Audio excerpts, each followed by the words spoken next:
What's up, guys? We are back with another Turtles review, and we are back to NECA stuff this time around because it is once again, for better or worse, Haulathon season. And this time we're taking a look at the Mirage Comics TRICERATON ZOG figure. And there's a whole mess of turtle stuff to talk about right now, but I really want to take a look at this guy. And it's mostly because I just like Triceratons. That's pretty much where it starts and stops. So we've got him here in pretty familiar packaging as of late. So it's that sort of, trapezoidal shape that we've been seeing with the Mirage stuff, with the Archie stuff.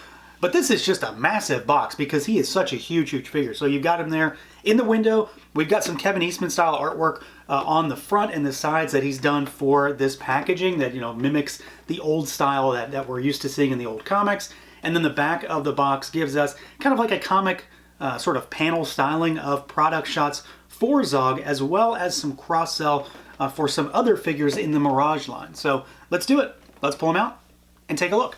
And here we go, out of the package, our Mirage Comics Triceraton Zog. This is easily one of my favorite figures that we've gotten in this Haulathon craziness. And it's absolutely crazy because there's like 500 Turtles releases all on the same freaking day. But this is one I've been really excited about because, well, like I said, I just like Triceratons. Space Triceratops. What more do you really need? I mean, from the vintage line to now, still a big fan of these, and this guy is something I've really been looking forward to. So let's see what he can do, see how he moves around, all that good stuff. Kind of surprising in some ways, like he moves pretty well. It's pretty much what you would expect in many areas, but he's got some pretty good range where it counts. So to start with, we've got a head that can look up, about as far as possible. He still manages to look down a little bit. We've got an articulated jaw here, which goes really far out. So that's pretty cool. You don't really have too much tilt, but there's a little bit there. And then you've got full rotation, of course. Arms out at the shoulders. You've got your rotation. We've got a bicep swivel. I will say that my biceps on both arms were a little stuck. I didn't have to use heat, but, just beware. You've got a single jointed, almost 90-degree elbow. That's okay. We've got hinges. We've got rotation at the wrist. His torso is one giant chunk. He's on a ball peg, so he goes backwards and forwards. It's not like the greatest in the world, but it works well enough. And let's be honest, he's a big barrel-chested piece of plastic. Got some good tilt side to side though, and then it's also a slightly squeaky rotation point. We've got our tail back here, which you do have to assemble. We just plug it in. Didn't even need to heat it. I'm going to say that. Didn't need to heat it. Just popped right on. So it has a hinge, so it goes up and down, and it rotates. It's also got a bendy wire, which is not the bendiest of wires. Like, I find this thing to be slightly enormous, so you've got to work that wire in there to make it bend as far as possible, but then the actual hinge helps to kind of get it out of the way, because there's a lot of front to back on this figure when it comes to that tail. Now, the legs are pretty well mobile, and we've got, of course, I'm not going to say new style, it's the current style, the good style of hips that we want to see with NECA figures. So they go out about that far. They kick forward a good bit. These are really thick tree trunk kind of legs. They still go forward a good bit. Backwards a little bit. Got your thigh cut. Single jointed knee, not that great when it comes to range. It is a rotation point also. And then we've got hinges which have a little bit of movement, but you've got really good rocker down here. So pretty decent articulation. I wasn't expecting, I certainly wasn't expecting anything close to like crazy dynamic movement with this guy. But the head range, what that waist is capable of for how big it is, and then that leg range is pretty good. There's a lot of mobility for just a big chunk of figure. Surely you know where I'm going to go with this review though, because there's a lot of articulation here. For this kind of figure, there's a lot of articulation. There's no doubt about it. But it's all about the look. It's about what this guy is and the shelf presence that you're going to get out of him. Obviously I saw the pictures from San Diego. I wasn't there. I saw the pictures. I saw the footage from him in the booth or wherever that was. I think it was San Diego. And yeah, he looked big, but this is a monster. This is a big old figure. He's easily one of the biggest Turtles figures across all the NECA lines. He's obviously not the biggest. Chrome Dome is still humongous, stuff like that. But this is a big, big, big figure, and he's just covered in detail. A lot of that comes from the fact that, yeah, he's a Triceratops guy, so he's covered in scales, but he's got this crazy frill up here, which is all beaten and battered. The tail is like a nasty, gnarly looking mess of flesh. And then we've got all of this like musculature sculpted into the torso. So he's thick. He's a thick, muscly dude. And I think it comes through really, really well here. All the tatters in his outfit look really good. And then we've got this paint, which he's got this super purple outfit. You've got like the red emblems on his arm, on his chest, but there's some slight shading. You know, it's not as heavy-handed as, say, the Toon line when it comes to turtles, but it's obvious that they're going for, you know, like a black outline kind of look with the Mirage stuff, with the comic stuff, and that makes perfect sense. It looks like it jumped right out of the page, but it's not super heavy-handed, and there's some good shading. Like, there's this nice heavy black shading on his pants there. You've got even more of that black on the back. You've got tatters back there also. You know, we've got the bandolier, we've got the belt with the million pouches. And I think he looks great. The only thing that I find really weird about this figure, and I know there's not a lot of folks that actually have him still. I mean, he's brand new. The feet on this guy look really weird to me. Something about them, and they're not wrong. It's not like they're wrong.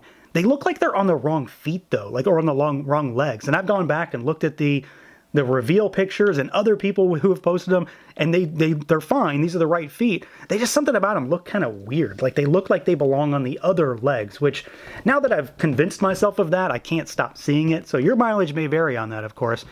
But, you know, say from the ankles up, I think he looks pretty damn perfect. I'm really, really happy with him. And this head sculpt is just tremendous. I mean, Zog is, of course, a pretty important character when it comes to Triceraton history in Turtles. Like, he's one of the ones to really think about. So I'm glad that he got his due first out of this line. But the head sculpt is tremendous. All of that, like, beaten and battered and cracked frill up top looks great. Tons of sculpt detail. Little, large scales all over him. The red eyes. Of course, the articulated jaw changes his entire demeanor. It makes him into something a little bit more menacing. And I mean, you know, this guy is menacing, obviously. But the horns, all of it, it just looks great. There's so much cool stuff about this figure.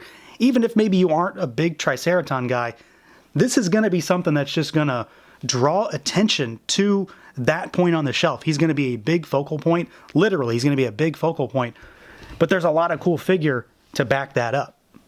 Now, as far as some size comparisons go, let's start with other Triceratons. So we've got Zog in the middle, Playmates Vintage on the right, and we've got the NECA Toon on the left. And, I mean, obviously the Playmates is a very small figure, just really there just to have it. This is a good comparison, though, because the NECA Toon Triceraton is a pretty large figure on its own.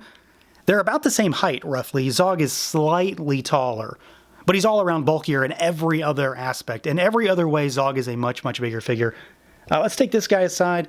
And I think this will be a really good comparison because they definitely go together. Like, this belongs together, specifically Raph. So there's the ancient, at this point, NECA Mirage Raphael, to give you an idea of what he's going to look like next to the Mirage Turtles, you know, until we get new comic Turtles, whenever that happens to be. And then let's move this guy aside. Now let's do another 7-inch scale figure. So here is a Super 7 Ultimates. Here's the Thundercats Tigra. And let's move Raph aside. Let's do a Hasbro figure. So here is Spirit from G.I. Joe Classified. And then let's take Tigra away and let's do another NECA. So here he is with the D&D War Duke, to give you an idea of what he's going to look like with other NECA stuff. So, I mean, there's no way around it. This is a big figure. He's going to need a lot of shelf space, especially front to back, because he has that big tail, so you're going to need something with a little more depth. But he's going to draw your attention. There's no doubt about it. He's going to be a big, big, big focal point on your shelf. And he's going to scale really well with just about anything because he's a big space mutant Triceratops. There's no reason to think he couldn't be in the same world as Spirit, just tearing up a bunch of Joes and Cobra guys. Now, as far as accessories goes, Zog has a pretty decent spread. He's a slightly more expensive figure, you know, don't get me wrong. So you're getting a big figure and you're also getting a decent chunk of accessories too. No alt head because he has that articulating jaw, probably don't need one. We do get a bunch of hands. So he has 8 total hands in the box. You get the fists. These are sets. You get gripping hands and you get trigger fingers. And then he has the style pose open palm hand on him in the box. We get a handful of grenades. So you get like these 2 round grenades, and then you get one that's like a smoke canister. These are probably the 3 things that I probably will never use with this guy just because it doesn't matter to me. He has far cooler accessories. And then we get the Triceraton like laser cannon with like the triangular laser cannon, which I just love this stuff. Of course, you know, we've seen stuff like this throughout various lines over time. And then we get kind of a signature weapon here.